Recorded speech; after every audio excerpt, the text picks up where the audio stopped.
બજાર. તમે pen, notebook, પુસ્તકોની ખરીદી કરવા માટે દુકાને જતા હશો. તમારા ઘર માટે પણ ચીજ વસ્તુઓની ખરીદી કરવામાં આવતી હશે. તમને થતું હશે કે આ બધી ચીજ વસ્તુઓ કોણ બનાવતું હશે? કઈ રીતે આ વસ્તુઓ દુકાનો સુધી પહોંચતી હશે? આ ચીજ વસ્તુઓ ખરીદનાર કોણ હશે? આ ચીજ વસ્તુઓ વેચનાર કોણ હશે? ચાલો મિત્રો, આજે આપણે આ અંગે અભ્યાસ કરીએ. બજાર. ચીજ વસ્તુઓનું વેચાણ કરતી દુકાનો જ્યાં હોય તે સ્થળ એટલે બજાર. બજાર એટલે જ્યાં ખરીદનાર અને વેચનાર ભેગા થતા હોય એવું સ્થળ. બજારમાં અનેક ચીજ વસ્તુઓ વેચાતી હોય છે, જેમ કે શાકભાજી, ફળ, સાબુ, દંતમંજન, મસાલા, બ્રેડ, બિસ્કિટ, અનાજ, દાળ, ચોખા, કપડાં, પુસ્તકો, નોટબુક, પેન, પેન્સિલ, બૂટ મોજા, mobile phone, cycle, TV, fridge વગેરે યાદી બનાવીએ તો કેટલીય લાંબી યાદી તૈયાર થાય. આવી અનેક ચીજ વસ્તુઓ આપણે બજારમાં જઈને ખરીદીએ છીએ. બજારના પ્રકાર. આપણે રોજબરોજની ચીજ વસ્તુઓની ખરીદી અલગ અલગ બજારમાંથી કરીએ છીએ, જેમ કે આપણી આસપાસની મોહલ્લા બજાર, સાપ્તાહિક બજાર કે ગુજરી બજાર, મોટા મોટા શોપિંગ કોમ્પ્લેક્સ અને શોપિંગ મોલ, નિયંત્રિત બજાર અને ઓનલાઈન બજાર. મોહલ્લા બજાર. આ દુકાનોમાં વિવિધ ચીજ વસ્તુઓ ગ્રાહકને દેખાય તે રીતે ગોઠવાયેલી હોય છે. આપણે આપણા રોજિંદા ઉપયોગની વસ્તુઓ આપણી આસપાસની દુકાનોમાંથી ખરીદીએ છીએ, જેમ કે ડેરીમાંથી દૂધ, દહીં, છાશ, કરિયાણાની દુકાનેથી તેલ, મસાલા અને ગૃહ વપરાશની ચીજ વસ્તુઓ, સ્ટેશનરીની દુકાનેથી પેન, પેન્સિલ, નોટબુક, પુસ્તકો વગેરે, અને દવાની દુકાનેથી દવાઓની ખરીદી કરીએ છીએ. તેમજ રસ્તાની આજુબાજુએ નાની દુકાન કે રેંકડીઓમાંથી ફળ, શાકભાજી કે વાર તહેવારે રમકડા, પતંગ કે અન્ય વસ્તુઓ ખરીદીએ છીએ. આ દુકાનો આપણા ઘરની આજુબાજુમાં જ હોય છે. આપણી જરૂરિયાતના સમયે દિવસ દરમિયાન ગમે ત્યારે ખરીદી કરી શકીએ છીએ. આ દુકાનદાર તેમના નિયમિત ગ્રાહકોને ઉધારથી પણ વેચાણ કરે છે. ગુજરી કે સાપ્તાહિક બજાર. સાપ્તાહિક બજાર કોઈ એક નિશ્ચિત દિવસે જ ભરાતી હોય છે, એટલે એને સાપ્તાહિક બજાર કહે છે. કેટલાક વિસ્તારોમાં તેને હાટ કહેવાય છે. ઉદાહરણ, દર શનિવારે આ બજાર ભરાતી હોય તો શનિવારી બજાર. વેપારીઓ દિવસ દરમિયાન તેની વેચાણની ચીજ વસ્તુઓ લાવે છે અને સાંજ સુધીમાં દુકાન સંકેલીને જતા રહે છે. બીજા દિવસે કોઈ બીજી જગ્યાએ જઈને ત્યાં દુકાન લગાવે છે. દેશભરમાં અનેક જગ્યાએ આવા હજારો બજાર લાગે છે, જેમાં લોકો પોતાની રોજબરોજની ચીજ વસ્તુઓ ખરીદે છે. જરૂરિયાતની ઘણી વસ્તુઓ એક જ જગ્યાએથી મળી રહે છે. નાના વેપારીઓ તેમજ કારીગરોને રોજગાર મળી રહે છે.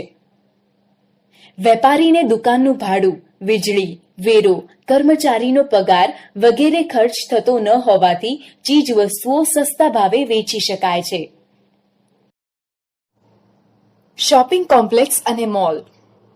આપણી આસપાસની દુકાનો અને સાપ્તાહિક બજારો સિવાય મોટા શહેરોમાં બીજા બજારો પણ હોય છે.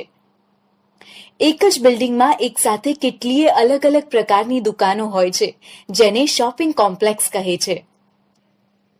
અલગ અલગ માળ ઉપર અલગ અલગ પ્રકારની વસ્તુઓ મળતી હોય છે, જેને મોલ કહેવામાં આવે છે, જેમાં આપણને નાની મોટી કંપનીની બ્રાન્ડેડ અને બ્રાન્ડ વિનાની વસ્તુઓ મળી જાય છે.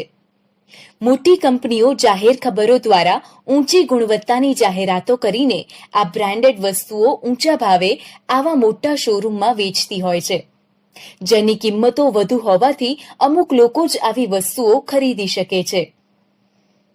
ગ્રાહકને કેન્દ્રમાં રાખીને દુકાનો સજાવવામાં આવે છે. વિવિધ બ્રાન્ડની અનેક વસ્તુઓ એકસાથે વેચાતી હોય છે, જેથી ગ્રાહકને પસંદગીની તક રહે છે. વાતાનુકૂલિત મોલમાં ગ્રાહક પોતાનો પૂરતો સમય આપીને વિશેષ છૂટ મળતી હોય તેવી વસ્તુઓ ખરીદી શકે છે. ગ્રાહકને વસ્તુની છાપેલ કિંમત પર વિશેષ વળતર આપવામાં આવે છે. ગ્રાહક કાઉન્ટર ઉપર રોકડ, ક્રેડિટ કાર્ડ કે ડેબિટ કાર્ડ નેટ બેન્કિંગથી ચૂકવણું કરી શકે તેવી વ્યવસ્થા હોય છે. નિયંત્રિત બજાર. કૃષિની સફળતામાં સારું ઉત્પાદન મેળવવા ઉપરાંત સારી બજાર વ્યવસ્થા હોવી પણ એટલી જ જરૂરી છે. આઝાદી પછીના તબક્કામાં ખેત ઉત્પાદનના વેચાણની ચોક્કસ વ્યવસ્થા ન હોવાને લીધે ખેડૂતોનું શોષણ થતું હતું. તે રોકવા માટે સરકારે નિયંત્રિત બજાર એટલે કે માર્કેટિંગ યાર્ડની વ્યવસ્થા કરી. ખેડૂત પાક વેચાણમાં ગેરરીતિઓના ભોગ ન બને અને તેમના ખેત ઉત્પાદનના વ્યાજબી ભાવો ઉપજે અને તે રીતે તેઓ આર્થિક સમૃદ્ધ બને તે માટે ગુજરાતના વિવિધ તાલુકા મથકે ખેતીવાડી ઉત્પન્ન બજાર સમિતિઓની સ્થાપના કરવામાં આવેલ છે, જેમાં ખેડૂતોની ખેત પેદાશોનું જાહેર હરાજીથી વેચાણ કરવામાં આવે છે. વેપારીઓનું નૈતિક ધોરણ જળવાય છે. ભાવ નિર્ધારણમાં પારદર્શિતા વધે છે. ખેડૂતોને તેના ખેત ઉત્પાદનના વધુ સારા ભાવ મળી શકે છે. વેપારીઓને ચોખ્ખો અને સારો માલ એક જ જગ્યાએથી પૂરતા પ્રમાણમાં મળી રહે છે. વિવિધ સેવાઓ જેવી કે બેન્કિંગ, ધિરાણ, વીમો, ગોદામ, અન્ય સુવિધાઓનું નિર્માણ વગેરેની અમલવારી અસરકારક રીતે થાય છે. રેડિયો, વર્તમાનપત્ર, ટીવી તથા ઓનલાઈન મોબાઈલ ફોન પર ખેડૂતોને ખેત પેદાશના દૈનિક બજાર ભાવ મળી રહે છે. ખેડૂતને માર્કેટિંગ યાર્ડમાં રાત્રિ રોકાણ નિવાસની સુવિધા, તેના પાકને સંગ્રહ કરવા ગોડાઉન વગેરેની સગવડ મળે છે. ઓનલાઈન બજાર. હવેના સમયમાં ઓનલાઈન શોપિંગનું પ્રમાણ વધી રહ્યું છે. બજારમાં ગયા વિના જ આપણા કમ્પ્યુટર, મોબાઈલ ફોન કે ટીવી પરથી ડિજિટલ પેમેન્ટ કરીને સીધી જ ખરીદી કરી શકીએ છીએ.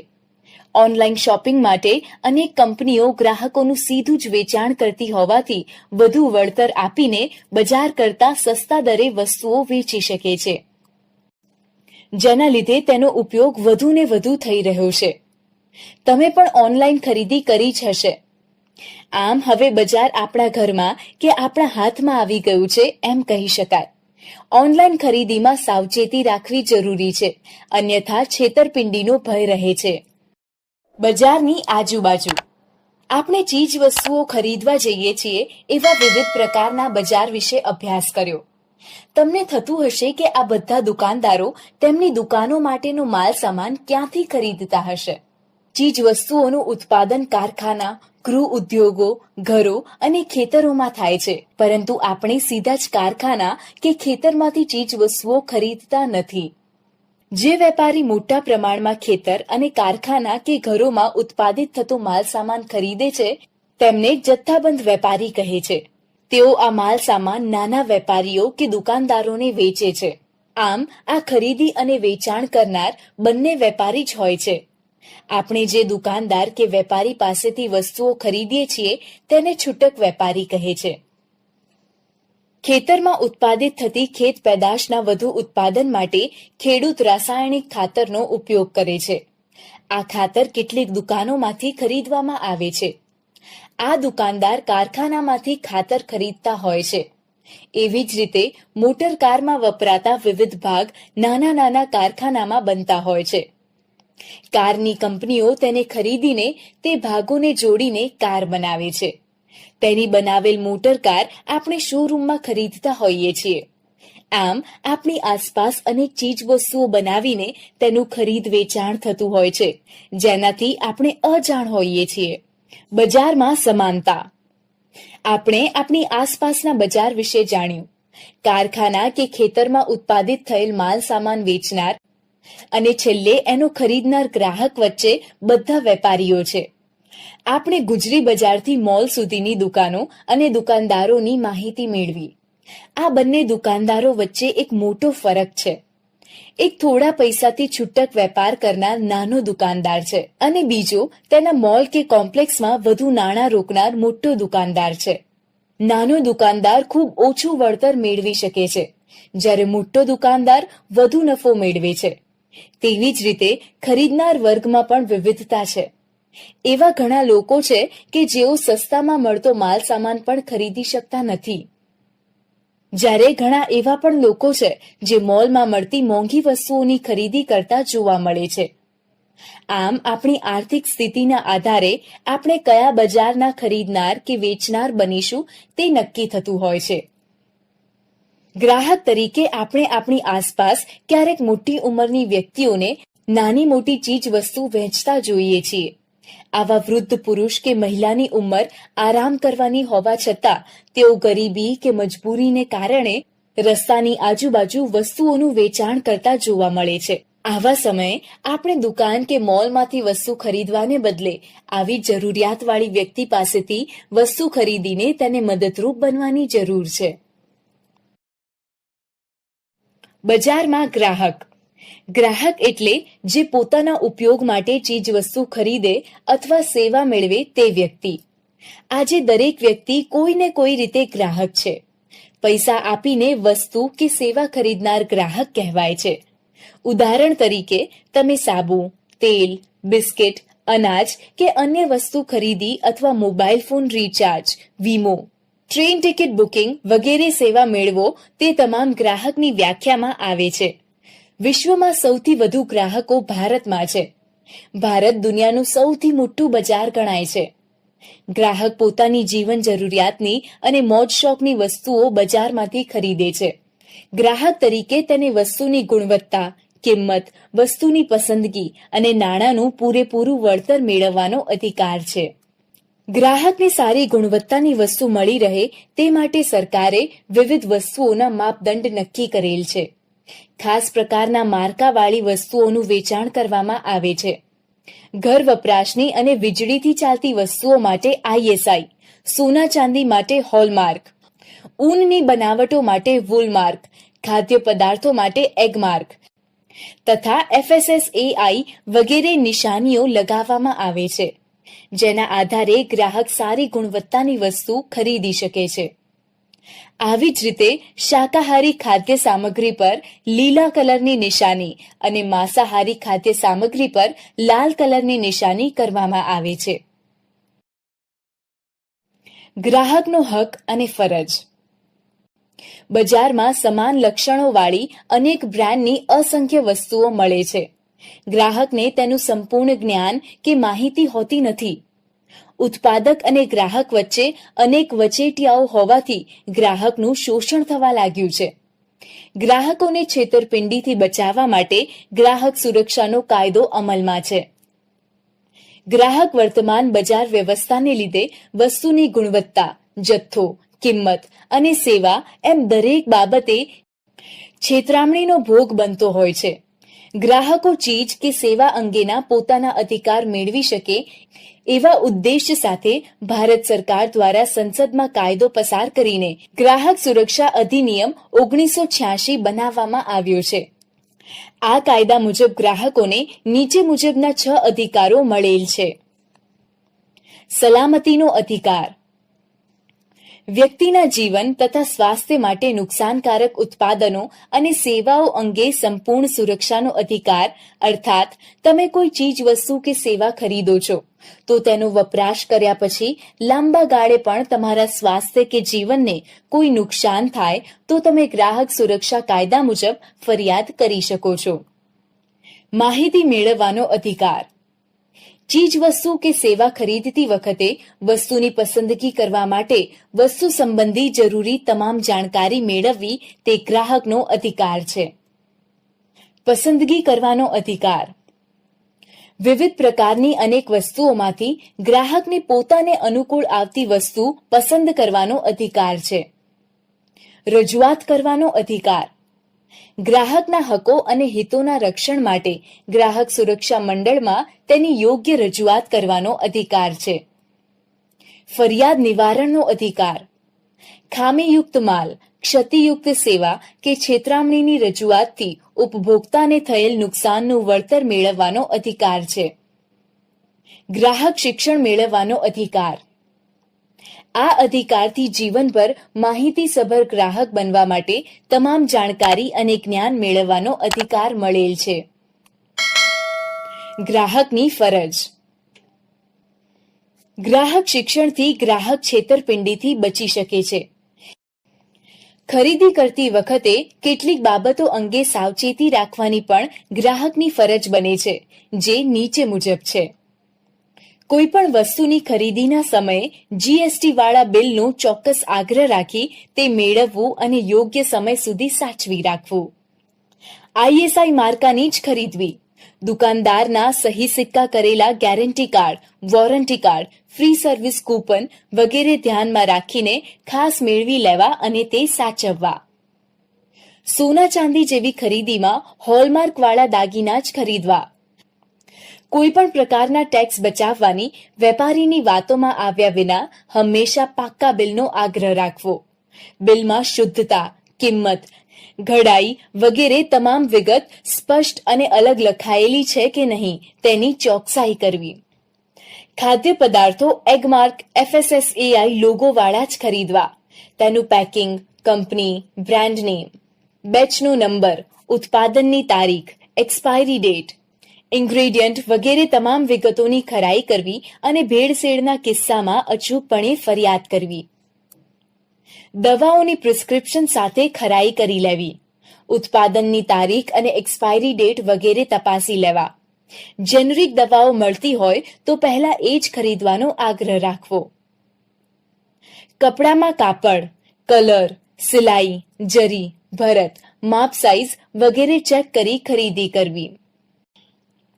પેટ્રોલ કે સીએનજી પંપ પર મીટર 0 થયા પછી જ વાહનમાં ઈંધણ ભરવું. ગેસ વિતરણમાં બાટલાનું વજન અને સલામતી બાબતની ચકાસણી કરવી. શૈક્ષણિક સંસ્થાઓમાં સલામતીની વ્યવસ્થા, શિક્ષકોની લાયકાતની વિગતો અને ફી ભર્યાની રસીદ મેળવી લેવી. કે વાહન વીમાના સંજોગોમાં પોલિસીની શરતો સમજી અસલ પોલિસીનો દસ્તાવેજ અચૂક મેળવી લેવો. બિનજરૂરી અને ખોટી ખરીદીથી બચવું. સેલ, ભેટ કૂપન, ઇનામી યોજના વગેરે લોભામણી જાહેરાતોથી છેતરાવું નહીં. અને છેતરાયા હોય તો વર્તમાન પત્રો દ્વારા તેની જાણકારી અન્યને આપવાથી બીજા લોકો છેતરાતા અટકશે. ઉત્પાદનથી બજાર સુધીની યાત્રા ખમીસ. આપણે બજારના પ્રકાર અને આપણી આસપાસના બજાર વિશે અભ્યાસ કર્યો. આપણી આસપાસની ઘણી પ્રવૃત્તિ બજાર વ્યવસ્થા પર અસર કરે છે. દરેક વ્યક્તિ પોતાની જરૂરિયાતની વસ્તુઓ ખરીદીને બજાર વ્યવસ્થાને ચાલક બળ પૂરું પાડે છે. હવે આપણે ખમીસ અને પેન્ટ બનાવવામાં વપરાતા કાપડની વાત કરીને બજારની વિશેષ માહિતી મેળવીએ. તમે સૌ જાણો જ છો કે કાપડ બનાવવા માટે કપાસ એ કાચો માલ છે. કપાસના વાવેતરથી શરૂ કરીને શર્ટ પેન્ટના વેચાણ સુધીમાં બજારની શૃંખલા એકબીજાથી કેવી રીતે જોડાયેલ છે તે જાણીએ. સૌરાષ્ટ્રમાં આવેલ રામપર ગામમાં મગનભાઈ પાસે 5 એકર જમીન છે. તેમણે તેના ખેતરમાં ખરીફ પાકનું વાવેતર કરવા કપાસનું બિયારણ વેચતા દુકાનદાર પાસેથી કપાસના પ્રમાણિત કરેલ બિયારણની ખરીદી કરી. જૂન માસમાં વરસાદ આવે તે પહેલા જ ખેડીને તૈયાર રાખેલ તેમના ખેતરમાં આ કપાસિયા વાવી દીધા. પ્રથમ વરસાદ જ વાવણી લાયક થઈ જતા 2-4 દિવસમાં જમીનમાંથી કપાસના અંકુર ફૂટીને બહાર આવી ગયા. વરસાદને લીધે કપાસની સાથે નિંદામણ પણ ઉગી નીકળેલ. કપાસના છોડ ફરતેથી નીંદણ દૂર કરીને ખેતર એકદમ ચોખ્ખું નીંદણ મુક્ત કરી નાખ્યું. ખેતરમાં આડી અવળી ખેડ કરીને 2-3 સારા વરસાદ સાથે રાસાયણિક ખાતર પણ આપી દીધું. નવરાત્રી આવતા સુધીમાં તો ખેતરમાં જુઓ તો તમારા માથા સુધી આવી જાય એવો કપાસ ખેતરમાં લહેરાવા લાગ્યો. ફૂલડા ખીલીને તેમાં મોટા મોટા જીંડવા પણ ખૂબ આવી ગયા હતા. અને હવે જીંડવામાંથી સફેદ કપાસ બહાર દેખાવા લાગ્યો. એટલે મગનભાઈ મજૂરો મારફતે આ કપાસ વીણાવીને ઘાસડીઓ બાંધીને તેમના ઘરમાં મુકાવવા લાગ્યા. છેલ્લે વરસાદ ઓછો થવાથી તેમના ખેતરમાં કપાસનું ઉત્પાદન જોઈએ તેટલું ન થયું. કપાસના ભાવોની વધઘટ વચ્ચે અંતે મગનભાઈ તેમના ખેતરમાં ઉત્પન્ન થયેલ કપાસ વેચવા માટે ટ્રેક્ટરમાં ભરીને તાલુકા મથકે આવેલ માર્કેટિંગ યાર્ડમાં લઈ ગયા. તેમના કપાસની વેપારીઓએ હરાજી કરી, જેમાં ચુનીલાલ વેપારીએ તેમનો કપાસ ખરીદી લીધો અને મગનભાઈને વળતર તરત જ મળી ગયું. ચુનીલાલે બધો જ કપાસ જીનિંગ ફેક્ટરી ચલાવતા ધનજીભાઈના કારખાનામાં વેચી દીધો. ચીનમાં આ કપાસમાંથી કપાસિયા અલગ કરીને તેલ કાઢનાર વેપારીને વેચી દીધા. તમે સૌ જાણો જ છો કે કપાસિયાનું તેલ ખાદ્ય તેલ તરીકે વપરાય છે અને ખોળ પશુઓના આહારમાં ખાણ તરીકે ઉપયોગી છે. જીનિંગ મિલના માલિકે રૂની ઘાસડીઓ દોરા બનાવતી સ્પિનિંગ મિલમાં મોકલી આપી. આ દોરાને અમદાવાદની એક કાપડ મિલે કાપડ બનાવવા ખરીદી લીધા, જેમાંથી તૈયાર થયેલ કાપડના તાકા કલર કરતી ડાઇંગ મિલમાં કલર કરવા મોકલી આપ્યા. આ કાપડને વસ્ત્રો બનાવતી ફેક્ટરીમાં અલગ અલગ માપનું કટિંગ કરીને તેની સિલાઈ કરીને તૈયાર ખમીસ અને પેન્ટ બનાવી તેને લેબલ લગાવી બોક્સમાં પેક કરીને જથ્થાબંધ વિદેશ નિકાસ કરવામાં આવ્યા અને બજારમાં પણ વેચવામાં આવ્યા. આપણા શહેરમાં આવેલ શોરૂમના વેપારી આ પેન્ટ શર્ટ ખરીદી લાવે છે અને તેમની પાસેથી આપણે પેન્ટ શર્ટ ખરીદીએ છીએ. કપાસથી શર્ટ પેન્ટ બનવા સુધીની સફરમાં આપણે જોયું કે કાચા માલમાંથી તૈયાર થઈને વસ્તુ કેટલા બધા લોકો પાસેથી પસાર થઈને છેક ગ્રાહક સુધી પહોંચે છે અને તેમાં જોડાયેલા દરેકને તેમાંથી ઓછા વધુ પ્રમાણમાં વળતર મળે છે. આપણે રોજબરોજની ચીજ વસ્તુઓ બજારના માધ્યમથી મેળવીએ છીએ. આ બજાર અનેકને રોજગારી પણ આપે છે. રોડ રસ્તા, પરિવહન, બેન્કિંગ અને સંદેશા વ્યવહારની સુવિધાઓને લીધે બજાર વ્યવસ્થામાં ક્રાંતિ આવી છે. વિશ્વમાં દેશો પરસ્પર વેપાર દ્વારા જોડાયેલ છે. આપણી આસપાસના બજાર અને ઓનલાઈન બજાર દ્વારા આપણે વૈશ્વિક બજાર સાથે જોડાયેલા રહીએ છીએ. આમ વર્તમાન સમયમાં સમગ્ર વિશ્વ એક બજાર છે.